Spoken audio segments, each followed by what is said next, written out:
afternoon, brothers and sisters. Welcome to the terrace. Today I'm going to bring more understanding to this question. Are you allowing scoffers to deceive the quarry in your complacency? I want you all to know, to understand what scoffing actually means. That it's a choice. It's our choice to be deceived or to have understanding and to get through this. If you don't want to be swept up in this abuse, because it's abuse, you have to activate against scoffing. Activate the truth against scoffing, mocking, all these, if you want to break this filthy habit. So let's go into the Hebrew understanding of to mock.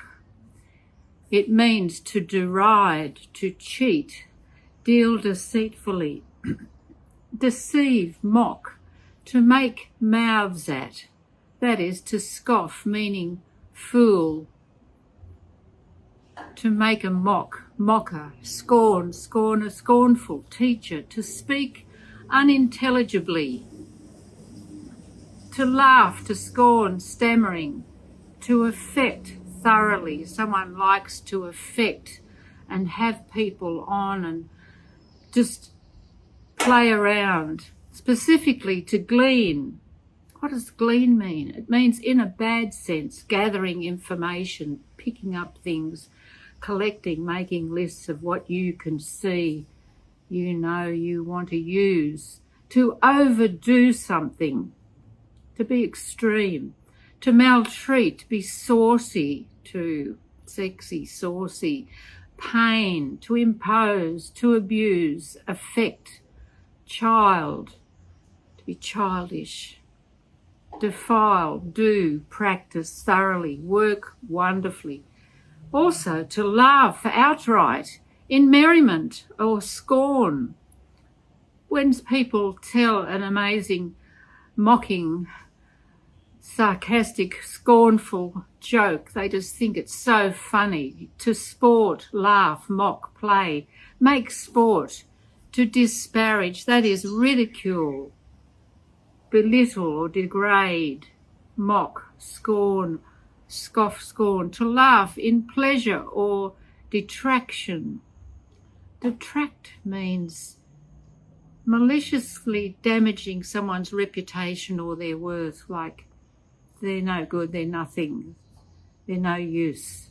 To play, deride, to speak of or treat someone with contempt. This is what deride, derision means. To treat or to speak of someone with contempt, no respect. The feeling that they are ridiculous, stupid, or have no value. So you're sending them up in that horrible, crude, rude way. Have in derision, bitter. Derision is bitter and harsh ridicule. Mock, mocker, play, rejoice, to laugh, to scorn, make sport, always at others' expense. Now, you can collect all those words and bring them into an incredible understanding of what I want everyone to understand, what scoffing actually means, what mocking, to mock means, that it's a choice. It's our choice. There's a choice there, and no one's exempt. People might think, oh, because I'm older and mature, I'm exempt. A child isn't exempt. People can understand. Disabled aren't exempt. People who can't get it together and aren't always in the know, they're not exempt. Nobody is exempt. He says nobody is exempt from facing the truth about themselves. So let's go into scripture on scoffing. In Proverbs 17 tells us, whoever mocks the poor insults his maker. He who is glad at calamity will not go unpunished. So you're laughing and you're glad when someone makes a calamity and makes a mockery. Yahusha says, if you're mocking them, you're mocking your Maker. In Galatians it says, do not be deceived. Alahim is not mocked, for whatever one sows, that will he also reap. We know what you sow, you will reap. And we see this happening in amongst our quarries constantly, all the time. And yet, will they see Alahim is not mocked? His word is not mocked. They don't take it serious. They don't understand.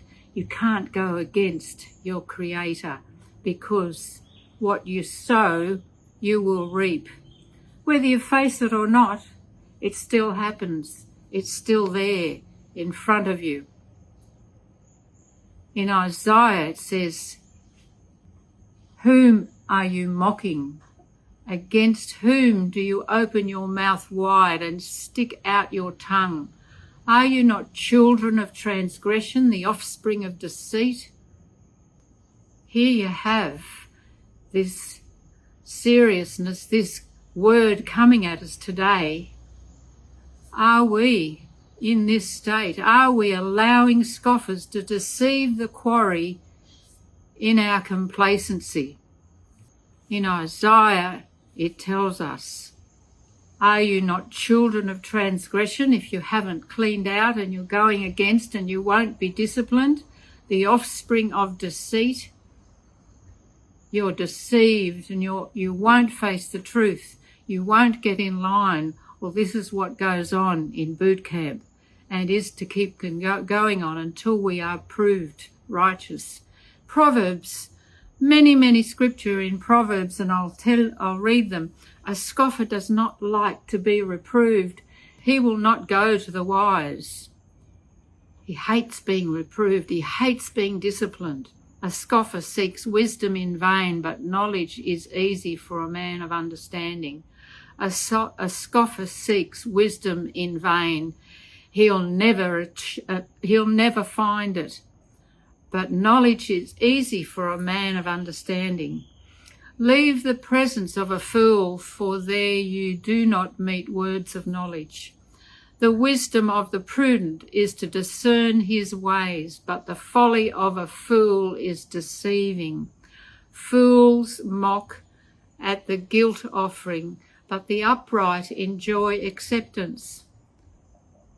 So the mocker is just in amongst us, sending us up privately and secretly, covering up and being allowed to continue the mockery. In Ephesians 5:4 tells us, let there be no filthiness, no foolish talk or crude joking, which are out of place, but instead let there be thanksgiving.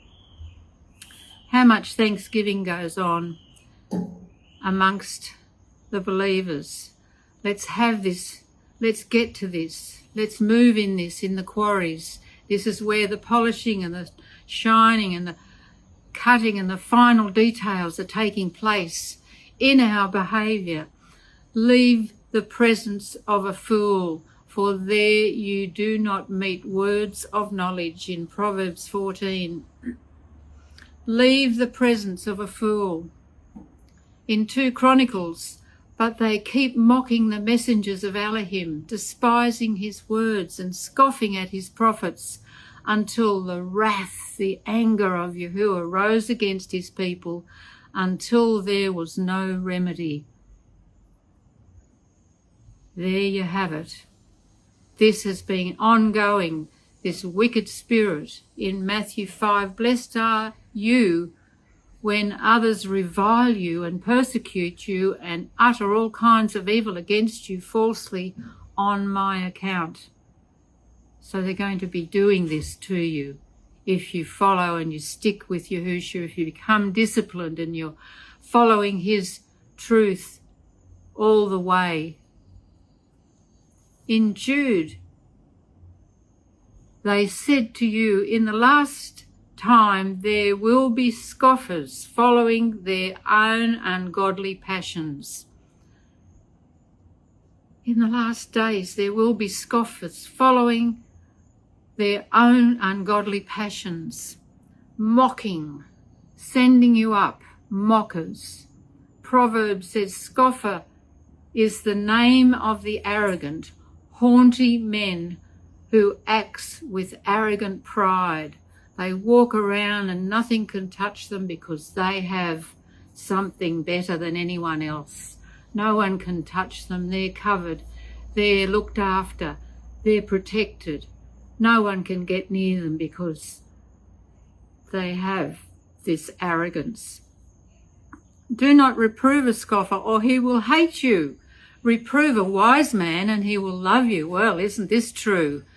We hear when people are reproved, they say they hate the shepherd. Wow. And this is the spirit in amongst the quarry. This needs to be contended with. This needs to be not allowed. Is there complacency here? How long? Towards the scorners he is scornful, but the humble he gives favour. Yahusha gives favour to the humble, but towards the scorners, the mockers, they don't feel his favour. They feel his anger, and that's their arrogance to continue in their anger and their hatred because they don't feel Yahusha's favour.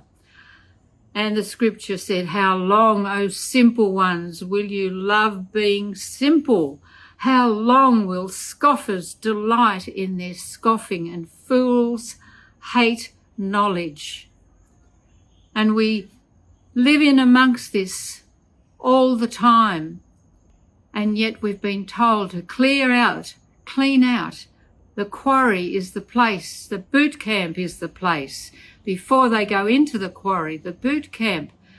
This is where in the quarry we've been told to get rid of all this behaviour. How long, O simple ones, when you love being simple? You haven't got the truth, you haven't got the wisdom, you haven't got the knowledge. How long will scoffers delight in their scoffing, and fools hate knowledge? The devising of folly is sin, and the scoffer is an abomination to mankind. The devising of folly is sin. And I looked up the word folly again. Folly means wickedness, concretely a crime, by extension a punishment. Folly, vile, villainy. So it's a lot more than what it just shows there. In Romans 12:2, do not be conformed to this world, but be transformed by the renewal of your mind, that by testing you may discern what is the will of Alahim, what is good and acceptable and perfect. So there, in so many ways, explaining the mockery, the scoffing that goes on amongst believers. Just in summary, I want to bring another scripture where it tells us, knowing this, first of all, that scoffers will come in the last days with scoffing, following their own sinful desires. What are their sinful desires? The things, filthy things they do and look at and keep going ahead in secret, in the darkness of night, underneath everybody, and no one can see, no one gets to know. This has to be rooted out. There has to be action taken. Their sinful desires, they will say, where is the promise of his coming? For ever since the fathers fell asleep, all things are continuing as they were from the beginning of creation. For they deliberately overlooked this fact that the heavens existed long ago, and the earth was formed out of water and through water by the word of Alahim, and that by means of these the world that then existed was deluged with water and perished. But by the same word the heavens and earth that now exist are stored up for fire, being kept unto the day of judgment and destruction of the ungodly. Let's look at this. They say this is not going to happen. They've been saying it for centuries. They've been saying Yahusha's going to come back and judge. Well, he did judge, and he says, as the days of Noah, so it will be in the end times. He's storing up the punishment for fire, with fire, being kept for that day of judgment. Are you wanting to go into that fire, or this is a chance to snatch people out, to snatch yourself out, to get yourself out of the wickedness? Let no corrupt talk come out of our mouths, but only such as is good and upbuilding and fits for the occasion, nice, happy encouragement. That is the grace, the favour to those who hear. Blessed is the man who walks not in the counsel of the wicked, nor stands in the way of sinners, nor sits in the seat of scoffers. Don't put up with it. We're not to put up with it. We're to speak against it. Blessed is the man who walks not in the counsel of the wicked, but stands in the way of sinners, nor sits in the seat of scoffers, but his delight is in the law of Alahim. And on his way he meditates day and night. He is like a tree planted by the streams of water that yields its fruit in season, and the leaf does not wither. In everything he does, he prospers. The wicked are not so, but are like chaff that the wind drives away. Therefore the wicked will not stand in the judgment, nor sinners in the congregation of the righteous. Look at yourself carefully. How do you think? What you look at and how you behave. I appeal to you, brothers and sisters, by the name of Yahusha Alahim, that all of you agree, and that there be no division among you, but that you be united in the same mind and the same judgment. Is this coming to our quarries? Scoffing is a choice. Scoffing is a choice. Mocking is a choice. This behaviour needs active resistance. Being deceived by scoffing is a choice. Scoffing, mocking, derision, cheating, deceitful, being ridiculed, maltreated, making sport of one another.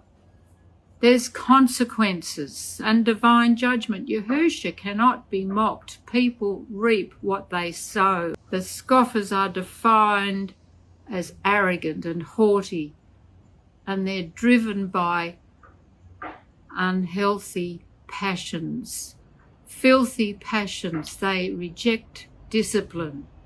That's obvious. They won't do what they're told. They despise wisdom. They won't get into the word. They act with deceitful folly, wickedness, a crime, punishment, folly, vile, villainy. So let's replace foolish talk, crude joking and filthy language with thanksgiving, with love, with encouragement. Go to be active. We've got to be active against the mockers. Can't allow mocking in the quarry. The quarry must be tested and shaped and made into wonderful pieces that will fit beautifully in the temple. Should you be allowing this behaviour in your quarry? Is anyone exempt just because of your age, or you can't read fast, or you can't get things together, or you're too busy and you're working all the time and you have so much to do and there's so many other things, and yet This is our behaviour. In every area of our life, nobody is exempt. Nobody is exempt. Are we able to achieve this in our quarry? This is the question that's coming to us today. And I'd like you to answer these questions. Are you allowing scoffers to deceive the quarry in your complacency? Are you being complacent? Are you making those efforts? Are you getting rid of all that wickedness and filth in your quarries? Let's see and hear what you've got to say. Thank you for listening very much. Bye.